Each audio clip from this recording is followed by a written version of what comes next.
ઘઉંની મબલખ આવકથી Himmatnagar market yard ઉભરાઈ ગયું. Market yard બહાર ટ્રેક્ટરોની લાઈન લાગી. સાબરકાંઠા જિલ્લાના હિંમતનગર માર્કેટિંગ યાર્ડ ખાતે ઘઉંની અધધા આવક શરૂ થઈ. માર્કેટ યાર્ડ બહાર ટ્રેક્ટરોનો ખડકલો જોવા મળ્યો. જો કે ઘઉંના ભાવમાં ઘટાડો થતા ખેડૂતોમાં કચવાટ જોવા મળ્યો. હિંમતનગર માર્કેટિંગ યાર્ડ ખાતે તમામ સિઝનમાં ટ્રેક્ટરનો ભરાવો થતો હોય છે. ઘઉંની સિઝન છેલ્લા કેટલાય દિવસથી શરૂ થઈ છે, ત્યારથી જ ઘઉંની આવક પણ વધી ગઈ છે. માર્કેટિંગ યાર્ડ આગળ બંને બાજુ ઘઉં ભરેલ ટ્રેક્ટરની લાઈનો લાગી છે. 15,000 થી 17,000 બોરી ઘઉંની આવક થતા માર્કેટ યાર્ડ ઘઉંથી છલોછલ થઈ ગયું. ભાવની વાત કરીએ તો 480 થી લઈને 700 રૂપિયા પ્રતિમણના ક્વોલિટી પ્રમાણે ભાવ મળી રહ્યા છે. આમ તો કમોસમી વરસાદના કારણે ખેડૂતોના પાકનો ઉતારો ઘટી ગયો છે અને સામે ખાતર, બિયારણ, દવાઓના ભાવ પણ આસમાને પહોંચ્યા છે. આ દરમિયાન ઘઉંના ઓછા ભાવ મળતા ખેડૂતોમાં નારાજગી જોવા મળી. અધૂરામાં પૂરું 2 દિવસથી ખેડૂતોને લાઈનમાં ઊભું રહેવું પડે છે અને જે ભાવ મળે છે તેમાં લાવવા લઈ જવાનું પણ ભારે પડે છે. વરિયાળીના નીચા ભાવે ઊંઝાના ખેડૂતોને ખૂબ રડાવ્યા. આ વર્ષે ઓછા ભાવે વરિયાળી વેચવા ખેડૂતો મજબૂર. મહા મહેનતે ઉગાડેલા પાકનો પોષણક્ષમ ભાવ ન મળતા ખેડૂતોના હાલ બેહાલ થયા. મહેસાણાના ઊંઝા પંથકમાં વરિયાળીના પૂરતા ભાવ ન મળતા ખેડૂતો ઓછા ભાવે માલ વેચવા મજબૂર બન્યા. ગત વર્ષે વરિયાળીનો ભાવ ખૂબ જ સારો હતો, જેના કારણે ખેડૂતોએ આ વર્ષે પણ મોટી આશા સાથે વરિયાળીનું મબલખ વાવેતર કર્યું. ખેડૂતોએ વરિયાળીનું વાવેતર અને તેનું જતન કરવા માટે સારો એવો ખર્ચ પણ કર્યો, પરંતુ જગતના તાતને ક્યાં ખબર હતી કે તેમને જે ખર્ચ કર્યો છે તે આ વર્ષે માથે પડવાનો છે.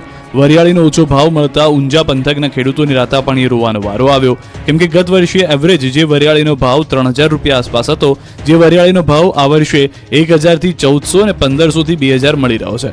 કેટલાક ખેડૂતો તો 1,000 રૂપિયા કરતા પણ ઓછા ભાવે વરિયાળી વેચવા મજબૂર બન્યા. ઊંઝા પંથકમાં વરિયાળીનું વાવેતર કરનાર ખેડૂતો સરકાર પાસે આશા રાખી રહ્યા છે કે તેમને ટેકાના ભાવ મળવા જોઈએ, તો બીજી બાજુ ઊંઝાના વેપારીઓ પણ માની રહ્યા છે કે ખેડૂતોને હાલમાં વરિયાળીના આ ભાવ પોસાય એમ નથી. પરંતુ હાલમાં જે પ્રમાણે વાવેતર થયું છે એને જે મુજબ વરિયાળીની ડિમાન્ડ જોવા મળી રહી છે, હાલમાં આ જ ભાવ મળી શકે તેમ છે. હાલમાં તો વરિયાળી વાવનાર ખેડૂતોને સરકાર પાસે આશા છે કે તેમને તેમના વાવેતર કરેલા પાકના સારા ભાવ મળે. સુરતી વાલીઓની પહેલી પસંદ બની સરકારી શાળા. એડમિશન માટે વાલીઓએ લગાવી છે પડાપડી. હાલના સમયમાં સામાન્ય રીતે વાલીઓમાં ખાનગી શાળામાં બાળકને ભણાવવાનો ક્રેઝ છે, પરંતુ સુરતી લાલાઓનો અંદાજ જરા જુદો છે. અહીં સરકારી શાળામાં બાળકના એડમિશન માટે વાલીઓએ રીતસરની પડાપડી કરી. જ્ઞાન અને સંસ્કારોની સાથે અદ્યતન સુવિધા ખાનગી શાળાઓમાં મળે છે, તે સરકારી શાળાઓમાં મળતી નથી તેવી માનસિકતા ધરાવતા કેટલાક વાલીઓ માટે સુરતની સરકારી શાળા બોધપાઠ બનીને સામે આવી છે. સુરતની મોટા વરાછામાં વિસ્તારમાં આવેલી પાલિકા સંચાલિત સરકારી શાળાઓમાં પ્રવેશ મેળવવા વાલીઓનો રીતસરનો ધસારો જોવા મળ્યો. શાળામાં 3500 વિદ્યાર્થીઓની ક્ષમતા સામે દર વર્ષે 2,000 થી 3,000 વિદ્યાર્થીઓનું વેઇટિંગ લિસ્ટ બોલાય છે. જે ચાલુ વર્ષે પણ પ્રથમ દિવસે 600 થી 700 જેટલા પ્રવેશ ફોર્મ એડમિશન માટે આવી ચૂક્યા છે. આશ્ચર્યની વાત તો એ છે કે માત્ર આ એક એવી શાળા છે જ્યાં નજીકના લોકો ખાનગી શાળાના બાળકો અહીંયા અભ્યાસ માટે મૂકતા હોય છે. આ શાળા સુરતની અતિ આધુનિક અને ડિજિટલ શાળામાંની એક છે. રાજકોટ લોકસભાની બેઠકના ઉમેદવાર અને ક્ષત્રિયોના વિરોધનો સામનો કરી રહેલા પરસોત્તમ રૂપાલા હળવા મૂડમાં જોવા મળ્યા. સુરતમાં ધામેલિયા પરિવાર દ્વારા આયોજિત ક્રિકેટ લીગમાં રૂપાલાએ બેટિંગ કરી પીચ પર ચોગ્ગા છગ્ગા ફટકાર્યા. એક તરફ ક્ષત્રિય સમાજ દ્વારા સમગ્ર ગુજરાતમાં રૂપાલાનો વિરોધ થઈ રહ્યો છે, ત્યારે પાટીદાર સમાજના મતને એન્કેશ કરવા રૂપાલાએ સભા સંબોધી હતી. સ્ટેડિયમમાં ક્રિકેટ રમ્યા બાદ રૂપાલા સભા સંબોધવા નીકળ્યા હતા. ખેડાના ગળતેશ્વર તાલુકામાં ક્ષત્રિય સમાજના લોકોએ રૂપાલા સામે રોષ ઠાલવ્યો. ઠાસરા ગળતેશ્વરના ક્ષત્રિય આગેવાનો એકત્ર થઈને રૂપાલાની ઉમેદવારી રદ કરવાની માંગ સાથે મામલતદારને આવેદનપત્ર પાઠવ્યું. આ દરમિયાન ભાજપના કેટલાક હોદ્દેદારો પણ વિરોધ પ્રદર્શનમાં સામેલ થયા. ગળતેશ્વર તાલુકાના ભાજપના ઉપપ્રમુખ રણવીરસિંહ સહિતના કેટલાક આગેવાનો હાજર રહ્યા હતા. ક્ષત્રિય સમાજના લોકોએ ચીમકી ઉચ્ચારી છે કે માંગ નહીં સંતોષાય તો ગામે ગામ ભાજપની પ્રવેશબંધીના બેનર લગાવાશે. લોકરક્ષક અને પીએસઆઈ ભરતી માટે ફોર્મ ભરવાની શરૂઆત થઈ ગઈ છે. 4 દિવસમાં 1,55,000 ઉમેદવારોએ અરજી કરી, જેમાંથી 1,18,000 એપ્લિકેશન કન્ફર્મ થઈ છે. પરીક્ષા માટે કુલ 7.5 લાખથી વધુ અરજીઓ આવવાની શક્યતા છે. ગુજરાત પોલીસ ભરતી બોર્ડના અધ્યક્ષ હસમુખ પટેલે આ અંગે માહિતી આપી. ઉમેદવારને કોઈ હાલાકી ન પડે તે માટે હેલ્પલાઇન નંબર પણ જાહેર કરવામાં આવ્યો છે. છેલ્લા દિવસોમાં સર્વર પર લોડ વધવાના કારણે ફોર્મ ભરવામાં હાલાકી થઈ શકે છે, ત્યારે ઉમેદવારોને વહેલી તકે ફોર્મ ભરવાની પ્રક્રિયા પૂર્ણ કરવા હસમુખ પટેલે સૂચના આપી છે. રાજસ્થાનના પૂર્વ મુખ્યમંત્રી અશોક ગેહલોત ગુજરાતની મુલાકાતે છે, ત્યારે તેમણે બનાસકાંઠાના ડીસાની મુલાકાત લીધી. માલગઢ ગામમાં અશોક ગેહલોતે સભા યોજી, જેમાં કોંગ્રેસ આગેવાન ગેનીબેન ઠાકોર સહિત મોટી સંખ્યામાં કોંગ્રેસના આગેવાનો અને કાર્યકરો ઉપસ્થિત રહ્યા. કોંગ્રેસ કાર્યકરોએ અશોક ગેહલોતનું ઉષ્માભેર સ્વાગત કર્યું, તો ગેહલોત પણ બધા જ કાર્યકરોને મળ્યા. સાથે જ કોંગ્રેસ ઉમેદવાર ગેનીબેન સાથે ચર્ચા પણ કરી.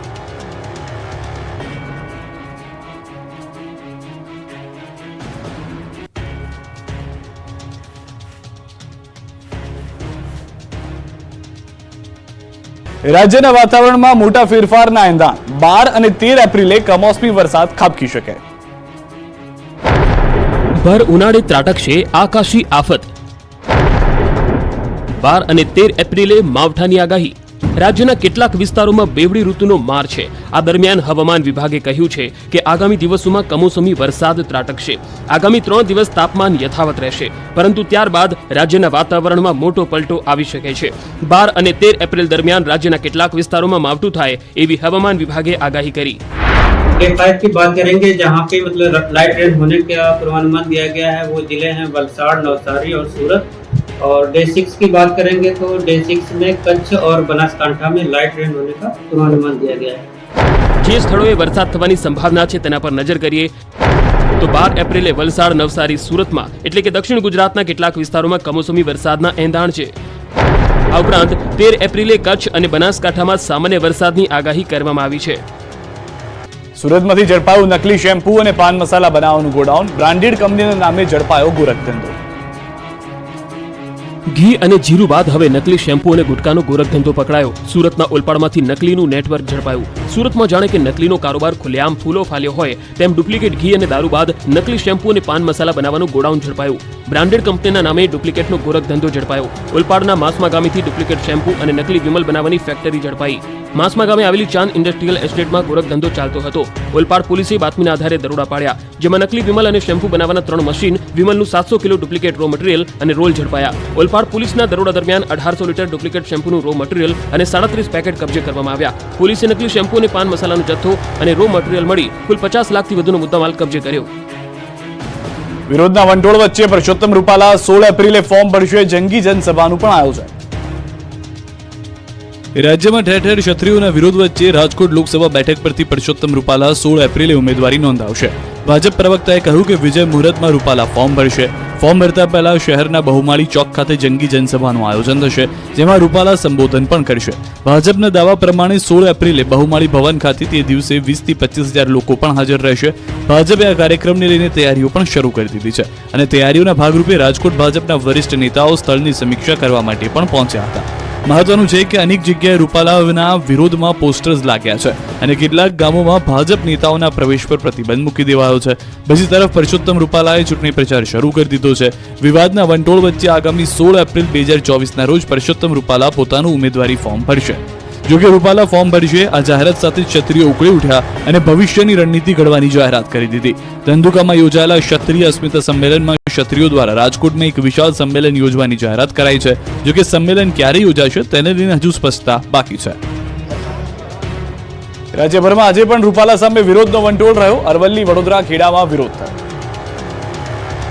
રૂપાલા વિવાદ હજુ પણ શાંત થવાનું નામ નથી લેતો. રાજ્યભરમાં ક્ષત્રિય સમાજનો વિરોધ હજુ પણ યથાવત. પરસોત્તમ રૂપાલાના નિવેદન સામે અરવલ્લીના ગામડાઓના ક્ષત્રિય સમાજમાં રોષ જોવા મળ્યો. ગ્રામ્ય વિસ્તારોના ક્ષત્રિય સમાજે વિરોધ પ્રદર્શન કર્યું. 11 થી વધુ ગામોમાં ભાજપ કાર્યકરોની પ્રવેશબંધીના બેનર લાગ્યા. વાવડી, સરડોઈ, બોલુન્દ્રા, મંગલપુર, પીપરાણામાં આ પ્રકારના બેનર લાગ્યા છે.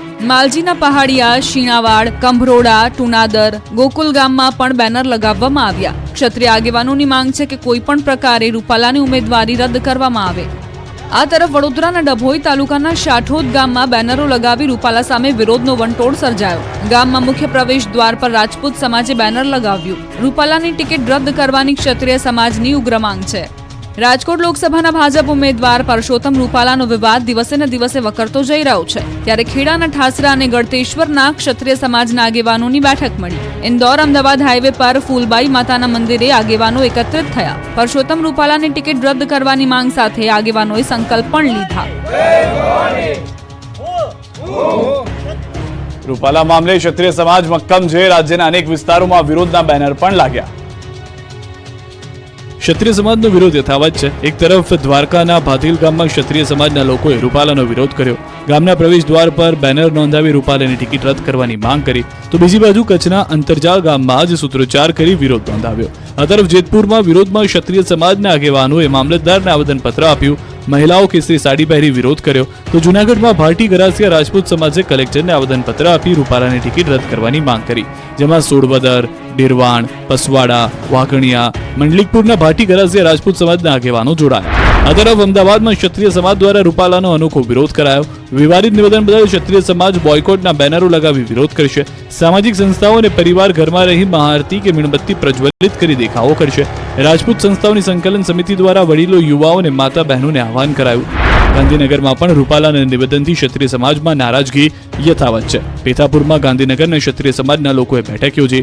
રૂપાલાની ઉમેદવારી રદ કરવા મામલે ક્ષત્રિય સમાજ મક્કમ દેખાયા. રૂપાલા સામે વિરોધ પ્રદર્શિત કરી ક્ષત્રિયો કલેક્ટરને આવેદનપત્ર આપશે. માત્ર કોંગ્રેસમાં જ નહીં, આપમાં પણ ડખા થયા. બોટાદ આપમાં મોટા પાયે ભંગાણ. આગામી લોકસભાની ચૂંટણીને લઈ ભાજપમાં ભરતી મેળો જોવા મળી રહ્યો છે ત્યારે બોટાદ જિલ્લા આમ આદમી પાર્ટીમાં ભંગાણ થયું. ગઢડા રોડ પર આવેલ જિલ્લા ભાજપ કાર્યાલય ખાતે જિલ્લા ભાજપ પ્રમુખ મયુર પટેલ, મહામંત્રીઓ તેમજ ભાજપના આગેવાનોની ઉપસ્થિતિમાં આપના કાર્યકર્તાઓએ કેસરિયા કર્યા. આપના શહેર પ્રમુખ કાળુભાઈ રાઠોડ, મહામંત્રી ઓઢભાઈ ધાંધલ, વિધાનસભા સંગઠન મંત્રી ઉમેદસિંહ ગોહિલ, મહિલા મોરચાના પ્રમુખ પૂરીબેન સાકરિયા સહિતના અન્ય કાર્યકરો ભાજપમાં ભળી ગયા. કેસરીઓ ધારણ કરનાર કાળુભાઈ રાઠોડ તેમજ જિલ્લા ભાજપ પ્રમુખ દ્વારા કોઈપણ જાતના કમિટમેન્ટ વગર ભાજપમાં ભળ્યા હોવાનું નિવેદન આપ્યું. તેમણે કહ્યું કે પીએમ મોદીના વિકાસનો વેગ જોઈને કેસરિયા કર્યા. તેઓએ વિપક્ષમાં કામ ન થતા હોવાનો પણ આક્ષેપ મૂક્યો. હજુ આગામી દિવસોમાં અન્ય આગેવાનો પણ આપ છોડે તેવા એંધાણથી બોટાદનું રાજકારણ ગરમાઈ ગયું છે. આ તરફ કોંગ્રેસમાં ભંગાણ યથાવત છે. બનાસકાંઠા કોંગ્રેસમાંથી વધુ એક નેતાએ હાથનો સાથ છોડ્યો. ચૂંટણી પહેલા બનાસકાંઠામાં કોંગ્રેસમાં મોટું ભંગાણ થયું. બનાસકાંઠા કોંગ્રેસમાંથી વધુ એક નેતા રાજીનામું ધરી દીધું. થરાદ તાલુકા બક્ષીપંચ મોરચાના અધ્યક્ષે કોંગ્રેસ છોડી દેતા બનાસકાંઠા પંથકનું રાજકારણ ગરમાયું. પહાડસિંહ બારોટે કોંગ્રેસનો હાથ છોડી દીધો છે અને થરાદમાં સીએમની હાજરીમાં પોતાના સમર્થકો સાથે પહાડસિંહ ભાજપમાં જોડાઈ ગયા. રામ મંદિરના આમંત્રણનો અસ્વીકાર કર્યો હોવાથી ધર્મનું અપમાન કર્યું હોવાના આક્ષેપ સાથે પહાડસિંહે કોંગ્રેસને રામ રામ કરી દીધા. આ તરફ વડોદરા લોકસભા બેઠકના કોંગ્રેસ ઉમેદવાર જયપાલસિંહ પઢિયાર અનોખા અંદાજમાં દેખાયા. શ્રી મહાકાલ સેના સેવા ટ્રસ્ટ દ્વારા આયોજિત સમૂહ લગ્નમાં નેતાજીએ મન મૂકીને ડાન્સ કર્યો. જયપાલસિંહ પઢિયાર સમૂહ લગ્નમાં હાજરી આપવા ગયા હતા અને ત્યાં સંગીતના તાલે ડાન્સ કરતા નજરે પડ્યા. સમૂહ લગ્નમાં જાનૈયાઓએ જયપાલસિંહ પઢિયારને ખભે બેસાડી નચાવ્યા હતા. સીએમની હાજરીમાં બનાસકાંઠામાં ભાજપનો ભરતી મેળો યોજાયો. થરાદમાં કોંગ્રેસ આપના નેતાઓએ કર્યો કેસરિયા. ચૂંટણી આવતા આવતા તો કોંગ્રેસ અને આપના જાણે કે કાંગરા જ ખરી ગયા છે. બનાસકાંઠામાં યોજાયેલા ભાજપના ભરતી મેળામાં મોટી સંખ્યામાં નેતાઓ અને કાર્યકરોએ કેસરિયા કર્યા. થરાદમાં કોંગ્રેસ તેમજ આપના નેતાઓ ભાજપમાં ભળી જતા ચૂંટણી પહેલા બનાસકાંઠાનું રાજકારણ ગરમીના પારાની જેમ ગરમાયું. કોંગ્રેસના પ્રદેશ મહામંત્રી રહેલા અને કોંગ્રેસના એક સમયના વરિષ્ઠ નેતા રહી ચૂકેલા ડીડી રાજપૂત ભાજપમાં પડ્યા. મુખ્યમંત્રી ભૂપેન્દ્ર પટેલના હસ્તે પહેર્યો ભાજપનો ખેસ. આ ઉપરાંત થરાદ તાલુકા કોંગ્રેસ બક્ષીપંચ મોરચાના અધ્યક્ષ રહેલા પહાડસિંહ બારોટ ભાજપમાં જોડાયા. બનાસકાંઠા કિસાન વિંગના આપના જિલ્લા પ્રમુખ પૂનમ રબારીએ પણ કેસરિયા કર્યા. સભાને સંબોધન દરમિયાન મુખ્યમંત્રી ભૂપેન્દ્ર પટેલે વિરોધીઓ પર પ્રહાર પણ કર્યા. પહેલા ધર્મ, જાતિ એના આધારે ઇલેક્શનો લડાતા. માન્ય નરેન્દ્રભાઈના આયા પછી આખી ઇલેક્શનની પેટર્ન બદલાઈ અને એ ઇલેક્શનની પેટર્ન થઈ છે કે આજે વિકાસની રાજનીતિના મુદ્દાના આધારે આ ઇલેક્શનો લડાઈ રહ્યા છે. ક્ષત્રિયોના વિવાદ વચ્ચે રાજકોટ ભાજપ ઉમેદવાર પરસોત્તમ રૂપાલા 16 એપ્રિલે વિજય મુહૂર્તમાં ભરશે ફોર્મ. પ્રદેશ ભાજપ તરફથી આપવામાં આવી સૂચના. રૂપાલા ફોર્મ ભરતા અગાઉ બહુમાળી ચોક ખાતે જનસભા સંબોધશે. ક્ષત્રિયોના વિરોધનો સામનો કરી રહેલા પરસોત્તમ રૂપાલા હળવા મૂડમાં દેખાયા. સુરતમાં ધામેલિયા પરિવાર દ્વારા આયોજિત ક્રિકેટ લીગમાં રૂપાલાએ બેટિંગ કરી ચોગ્ગા ફટકાર્યા. સ્ટેડિયમમાં ક્રિકેટ રમ્યા બાદ રૂપાલા સભા સંબોધવા નીકળ્યા હતા. બનાસકાંઠામાં ભાજપના કાર્યક્રમ અગાઉ ક્ષત્રિય સમાજે કર્યો વિરોધ. પોલીસે વિરોધ કરી રહેલા લોકોની અટકાયત કરી. 50 જેટલા લોકોની પોલીસે અટકાયત કરી. રૂપાલાના નિવેદન પર ક્ષત્રિય સમાજમાં છે રોષ. થરાદમાં નારાયણદેવી મંદિર ખાતે ભાજપના કાર્યક્રમ અગાઉ ક્ષત્રિયોની બેઠક મળી. સમાજના યુવાનો ઉચ્ચ સ્તરે રજૂઆત કરી તે પહેલા અટકાયત કરાઈ. રૂપાલાની ટિકિટ રદ કરવાની માંગ સાથે થરાદમાં વિરોધ. પોલીસે નારાયણદેવી મંદિરથી ક્ષત્રિય સમાજના યુવાનોની અટકાયત કરી. ખેડાના ઠાસરા અને ગળતેશ્વરમાં ક્ષત્રિય સમાજના આગેવાનોની બેઠક મળી. પરસોત્તમ રૂપાલાની ટિકિટ રદ કરવાની માંગ સાથે આગેવાનોએ લીધો સંકલ્પ. બેઠકમાં ગળતેશ્વર તાલુકાના ભાજપના મહામંત્રી સબુરસિંહ ખાટ પણ ઉપસ્થિત. ખેડાના ગળતેશ્વર તાલુકામાં ક્ષત્રિય સમાજના લોકોએ રૂપાલા સામે રોષ ઠાલવ્યો. ઠાસરા ગળતેશ્વરના ક્ષત્રિય આગેવાનોએ રૂપાલાની ઉમેદવારી રદ કરવાની માંગ સાથે મામલતદારને આવેદનપત્ર પાઠવ્યું. ભાજપના કેટલાક હોદ્દેદારો પણ વિરોધ પ્રદર્શનમાં સામેલ થયા. પરસોત્તમ રૂપાલાના નિવેદન સામે અરવલ્લીના ગામડાઓના ક્ષત્રિય સમાજમાં રોષ જોવા મળ્યો. ગ્રામ્ય વિસ્તારોમાં ક્ષત્રિય સમાજે વિરોધ પ્રદર્શન કર્યું. 11થી વધુ ગામોમાં ભાજપ કાર્યકરોની પ્રવેશબંધીના બેનર લાગ્યા. ગ્રામીણ વિસ્તારમાં ક્ષત્રિય સમાજ સાથે વિરોધમાં અન્ય સમાજ પણ જોડાયા. કોઈપણ પ્રકારે રૂપાલાની ટિકિટ રદ કરવા ગામના ક્ષત્રિય આગેવાનોની માંગ. ભાજપનો વિરોધ નથી, માત્ર રૂપાલાનો જ વિરોધ હોવાનું ગ્રામજનોનું નિવેદન. રૂપાલાના વિરોધને લઈ ખંભાત વિધાનસભાની પેટા ચૂંટણીના ઉમેદવાર ચિરાગ પટેલને ધુવારણમાં પ્રચાર માટે પ્રવેશબંધી કરાઈ. ક્ષત્રિય સમાજના યુવકે ફોન કરી ધુવારણમાં ન આવવા જણાવ્યું. આ સમગ્ર વાતચીતની એક ઓડિયો ક્લિપ પણ વાયરલ થઈ. ગાંધીનગર લોકસભા વિસ્તારમાં કોંગ્રેસના ઉમેદવાર પણ ક્ષત્રિય સમાજના રોષનો ભોગ બન્યા. પેથાપુરમાં પ્રચાર માટે ગયેલા કોંગ્રેસ ઉમેદવાર સોનલ પટેલને કડવો અનુભવ થયો. લોકોએ સોનલ પટેલની કારને અંદર પ્રવેશતા રોકી અને પ્રચાર માટે મનાઈ ફરમાવી. રૂપાલા સામે ક્ષત્રિયોના વિરોધને લઈ કેન્દ્રીય સંરક્ષણ મંત્રી રાજનાથસિંહનું નિવેદન. કહ્યું કે આ મુદ્દો જલ્દી ઉકેલાશે. રાજસ્થાનમાં પત્રકાર પરિષદ દરમિયાન બોલ્યા રાજનાથસિંહ. પરસોત્તમ રૂપાલાની ટિકિટ રદ કરવાની માંગ સાથે ધંધુકામાં રાજપૂત સંકલન સમિતિનું સંમેલન યોજાયું. કરણસિંહ ચાવડાએ જણાવ્યું કે 25,000 લોકોએ સમર્થન આપ્યું. આગામી સમયમાં રાજકોટમાં મહાઅસ્મિતા સંમેલન યોજાશે. રાજસ્થાનની શિવ વિધાનસભા બેઠકના અપક્ષ ધારાસભ્ય અને બાડમેરના લોકસભાના ઉમેદવારનું ક્ષત્રિય સમાજનું સમર્થન. રૂપાલા વિવાદમાં રવિન્દ્રસિંહ ભાટીએ કહ્યું કે ટિકિટ આપવી એ પાર્ટીનું કામ છે અને ઉમેદવારને આગળ મોકલવો કે ત્યાં જ રોકી દેવો એ સમાજના હાથમાં છે. વડોદરામાં રાજસ્થાન ક્ષત્રિય સમાજનું સંમેલન યોજાયું. સંમેલનમાં ક્ષત્રિય આગેવાન અને બાડમેર લોકસભાના અપક્ષ ઉમેદવાર રવિન્દ્રસિંહ ભાટી હાજર રહ્યા. રવિન્દ્રસિંહે નિવેદન વખોડતા કહ્યું કે રૂપાલાની ટિપ્પણીનો જવાબ મતદારો આપશે. રૂપાલાના વિવાદિત વાણી વિલાસ મામલે ક્ષત્રિય સમાજ ઉગ્ર છે. ગોંડલમાં ક્ષત્રિય સમાજે મામલતદારને આપ્યું આવેદનપત્ર. રૂપાલાની ટિકિટ રદ કરવાની માંગ. ગાંધીનગર કમલમ પોલીસ છાવણીમાં ફેરવાયું. કરણી સેનાના એલાનના પગલે પોલીસ તંત્ર સજ્જ. કરણી સેનાના અધ્યક્ષ રાજ શેખાવતે આપ્યું એલાન. આવતીકાલે કમલમને કરશે ઘેરાવો. રાજ્યભરમાંથી ક્ષત્રિય કેસરી ઝંડા અને મજબૂત દંડા લઈને કમલમ